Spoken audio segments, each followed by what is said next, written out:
Hello students, स्वागत है मेरे यूट्यूब चैनल पर। तो मैं आपको नवोदय की ऑनलाइन तैयारी करवाने वाला हूँ कक्षा 6 के एंट्रेंस एग्ज़ाम के लिए। तो मैं बिल्कुल ज़ीरो लेवल से शुरू करूँगा। शुरू की कुछ क्लासों में मैं आपको कुछ बेसिक्स करवाऊँगा, उसके बाद मैं सिलेबस के अनुसार पूरा कोर्स करवाऊँगा आपको। तो चलिए शुरू करते हैं। तो आज का जो टॉपिक रहने वाला है वो टॉपिक है वो संख्याओं को लेकर है। सबसे पहले अपनी बात करेंगे संख्याओं की। संख्याएं कितनी प्रकार की होती है, यानी कि नंबर्स नंबर्स कितने प्रकार के होते हैं।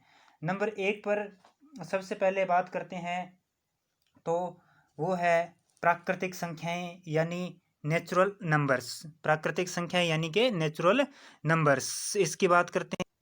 सीधे से रूप में लें, जैसे गिनती होती है जो एक से शुरू हो, एक दो तीन चार, ये जो है एक दो तीन चार आदि जो वस्तुओं को गिनने के काम आती हैं, जिनसे अपने गिनती का काम लिया जाता है, वो कौन सी संख्याएं कहलाती है? वो होती हैं प्राकृतिक संख्याएं होती है। यहाँ पर आपको एक बात ध्यान रखनी होगी, जो शून्य जो होता है, जीरो, वो जो है प्राकृतिक संख्या नहीं है। ये बात आपने ध्यान में रखनी है। तो एक से शुरू होती है, एक दो तीन चार, जिनसे अपने गिनने का काम लेते हैं, तो वो है प्राकृतिक संख्याएं। इसके बाद में बात करते हैं पूर्ण संख्याएं, होल नंबर्स। अगर इनमें जीरो को शामिल कर दिया जाए, जीरो एक दो तीन चार, अगर इनमें जीरो को शामिल कर दिया जाए तो ये सभी हो जाएंगे, आपके होल नंबर्स हो जाएंगे, पूर्ण संख्याएं हो जाएगी। इसके बाद बात करते हैं अपने भाज्य संख्या। तो भाज्य संख्या में क्या, एक से बढ़ी वे प्राकृतिक संख्याएं जो खुद के तथा एक के अतिरिक्त कम से कम एक और संख्या में विभाजित हो। एक बार फिर से देखिए, एक से बड़ी होनी चाहिए, एक को इसके अंदर नहीं गिनना है, एक से बड़ी और खुद के अलावा कम से कम एक और संख्या से विभाजित होनी चाहिए। जैसे एग्जाम्पल लेते हैं, एग्जाम्पल के तौर पर अपने देखते हैं चार है।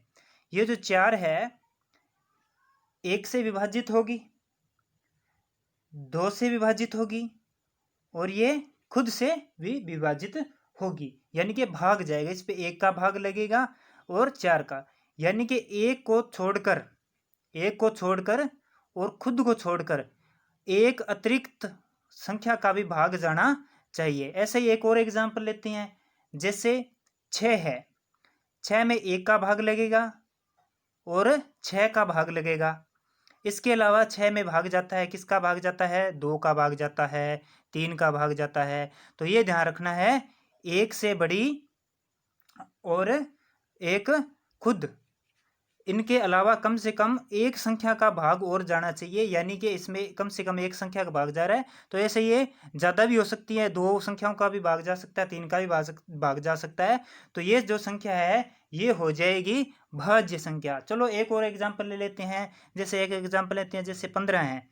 15 में एक का भाग जाता है, तीन का भाग जाएगा, पाँच का भाग जाएगा, और इसमें 15 का भाग जाएगा, खुद का भाग जाएगा। तो ये ध्यान रखना है। तो एक से बड़ी, ये रही एक से बड़ा है, तीन पाँच एक से बड़ा है, और एक खुद, इनको छोड़ के कम से कम एक अतिरिक्त संख्या से भी भाग इसका जाना चाहिए, जो कि इसमें जा रहा है। इसके बाद में नेक्स्ट बात करते हैं अपने अभाज्य संख्या की।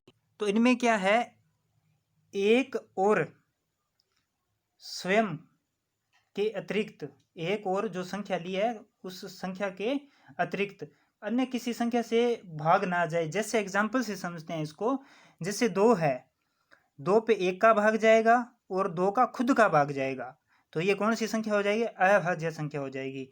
तीन है, तीन में एक का भाग जाएगा और तीन का भाग जाएगा, यानी कि कहने का मतलब है ऐसी संख्या जिसका एक पर भाग जाए और जो संख्या होती है खुद का उस पर ही भाग जाए, तो वो होती है अभाज्य संख्या। ऐसे एग्जाम्पल देख लेते हैं, जैसे 13 है, 13 एक से भाग जाता है और 13 का भाग जाता है, तो ये हो जाएगी अभाज्य संख्या, यानी प्राइम नंबर्स हो जाएंगे। और ऐसे ही और एग्जाम्पल ले लेते हैं, 17 है। 17 है जो क्या है, वो एक का भाग जाता है और इसका 17 का भाग जाता है। तो समझ में आ गया होगा। तो ध्यान रखना है भाज्य संख्या, तो दो इनको छोड़कर एक संख्या, कम से कम एक संख्या का अतिरिक्त भाग जाना चाहिए, और अभाज्य संख्या में सिर्फ दो ही संख्याओं का भाग जाता है, एक तो एक का और एक जो संख्या खुद होती है उसका भाग जाता है। इसके बाद में बात करते हैं अपने असहभाज्य संख्या को प्राइम नंबर्स। तो अब असहभाज्य संख्या में क्या है, ऐसी संख्या दो या दो से अधिक ऐसी संख्याएं जिनमें एक के अतिरिक्त कोई भी उभयनिष्ठ गुणनफल न हो, कोई भी उभयनिष्ठ गुणनफल न हो। जैसे एग्जाम्पल से समझते हैं इसको, जैसे एक संख्या 8 ली मैंने और एक संख्या ली है 15। तो अब इनमें देखें, अगर इनमें इनके गुणनफल देखें अपने, तो एक है, दो हो जाएगा, चार हो जाएगा और 8 हो जाएगा।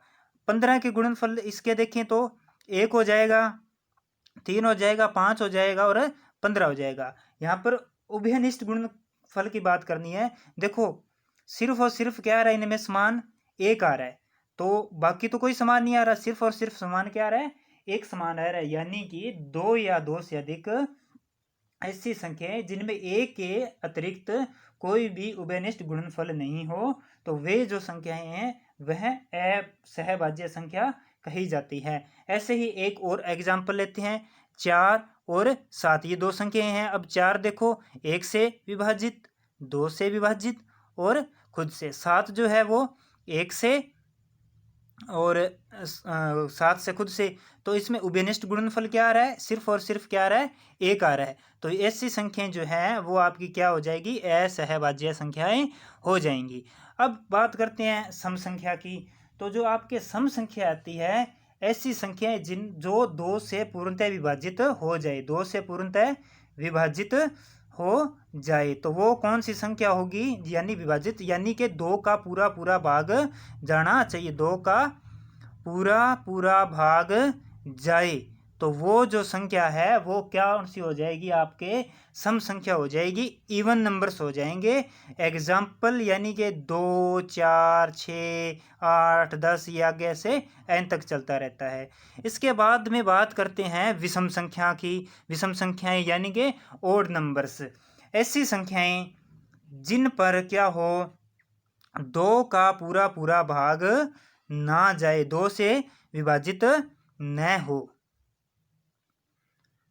तो वो कौन सी होगी, वो होगी ओड नंबर्स होंगे, विषम संख्याएं होंगी। यानी कि 1 है, 3 है, 5 है, 7 है, 9 है, 11 है, 13 है। तो एक बात यहाँ पर थोड़ी ध्यान रखना, कई बार क्या है, बच्चे जो है वो अभाज्य संख्या और विषम संख्या को एक ही मान लेते हैं, लेकिन ये दोनों अलग अलग है, ये ध्यान रखना। अभाज्य संख्या वो होती है सिर्फ जिस पर दो ही संख्या से विभाजित होती है, एक तो एक से और एक जो संख्या खुद होती है, स्वयं होती है, उससे। लेकिन विषम संख्या में ऐसा नहीं होता, तो ये ध्यान रखना। विषम संख्या वो होती है जिसका दो पर पूरा पूरा भाग न दो का पूरा पूरा भाग न जाए, तो वो हो जाएगी आप विषम संख्या हो जाएगी।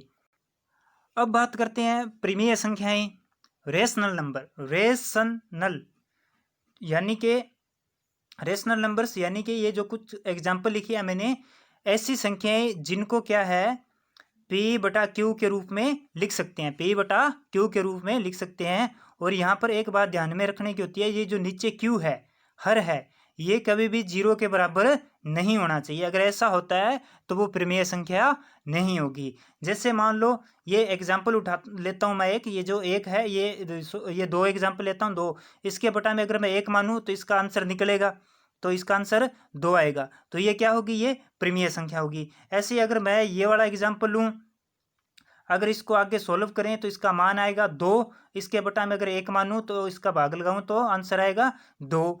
तो ये वाली जो संख्याएं हैं, ये सारी संख्याएं जो है आपके, ये -1, -2, -1 वाली, जैसे -3 का एग्जाम्पल लूँ, बटा में 1 का भाग दूँ तो इसका भी आंसर आएगा। जिन्हें P बटा Q या P अनुपात Q, P रेशियो Q, इस रूप में जिन्हें लिख सकते हैं, वो कौन सी संख्या होगी, वो जो संख्याएं हैं वो होगी परिमेय संख्याएं।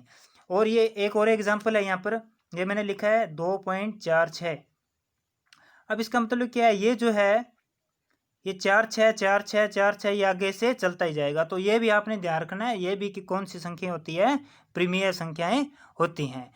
अब बात करते हैं अपरिमेय संख्या की, इरेशनल नंबर्स, यानी कि ऐसी संख्याएं जिन्हें इस रूप में नहीं लिख सकते। ठीक है, ऐसी संख्याएं जिन्हें p बटा q के रूप में नहीं लिख सकते वो कौन सी होंगी? अपरिमेय संख्याएं होंगी। इनमें एक और, यानी कि ऐसे भी समझते हैं इसको, अपरिमेय संख्याओं को, ऐसी संख्या जिससे क्या है, अगर इन्हें दशमलव के, जिन्हें ऐसी संख्या जिन्हें दशमलव के नियत स्थान तक लिखा जा सकता है, अपरिमेय संख्या, इन्हें नहीं लिखा जा सके। यानी कि ये जो है इसका 1.4 1 4 2 1 3 5 6 2 3, यानी कि ये दशमलव के नियत स्थान तक इसको नहीं लिखा जा सकता है। इसका कोई स्थान निश्चित नहीं है, ये आगे चल ही रहा है। तो ये जो है ऐसी संख्याएं हैं, ये जो होगी वो होंगी अपरिमेय संख्याएं होंगी। अब बात करते हैं, जैसे एक ये पाई है, जो तो पाई का ये जो मान लिया जाता है 22/7, ये लगभग मान लिया जाता है। इसका मान जो है ये लगभग मान लिया जाता है, और इसका जो मान होता है वो क्या होता है? 3.14159265, आगे ये ऐसा ही मान ये चलता ही रहता है। तो ये ध्यान रखना है, ये ऐसी संख्याएं कौन सी होती हैं? वो अपरिमेय संख्या होती है, जिन्हें p बटा q या p अनुपात q के रूप में जिनको नहीं लिख सकते, तो वो होंगी आपकी अपरिमेय संख्याएं होंगी। इसके बाद करते हैं पूर्ववर्ती संख्याएं, प्रीफिक्स पूर्ववर्ती। तो पूर्ववर्ती में जैसे मैं कुछ एग्जाम्पल लेता हूँ, एक मैंने एग्जाम्पल 8 ले लिया, एक मैंने एग्जाम्पल 27 ले लिया, एक मैंने एग्जाम्पल 36 ले लिया। पूर्ववर्ती, पूर्व का मतलब पहले, यानी कि 8 से पहले आने वाली, 8 से पहले आने वाली यानी कि 7, 27 से पहले आने वाली 26, 36 से पहले आने वाली 35। यानी कि सीधी सी रूप में बोले तो किसी भी संख्या में एक घटाने पर जो अपने संख्या प्राप्त होती है, वो कौन सी संख्या प्राप्त होती है? वो पूर्ववर्ती संख्या प्राप्त होती है। अब बात करते हैं उत्तरवर्ती संख्या की, सफिक्स। उत्तरवर्ती में क्या होता है? इसमें तो एक घटा देते हैं, इसमें क्या करते हैं, जैसे मैं एग्जांपल लिख लेता हूँ कुछ, इसमें यानी कि बाद में आने वाले देखते हैं। 8 के बाद जैसे 9, 9 के बाद 10, 10 के बाद 11, यानी कि एक जोड़ने पर किसी भी संख्या में एक जोड़ने पर जो संख्या आएगी वो क्या होगी? उत्तरवर्ती संख्या होगी। तो उम्मीद करता हूँ मेरी वीडियो आपको पसंद आई होगी। प्लीज़ अगर वीडियो पसंद आए तो लाइक करें, शेयर करें, सब्सक्राइब करें, कमेंट करें, और मेरी आगे आने वाली वीडियो को देखने के लिए बेल आइकन को प्रेस करें, और अगला पार्ट मैं आपके लिए जल्दी लेकर आऊँगा। Thank you.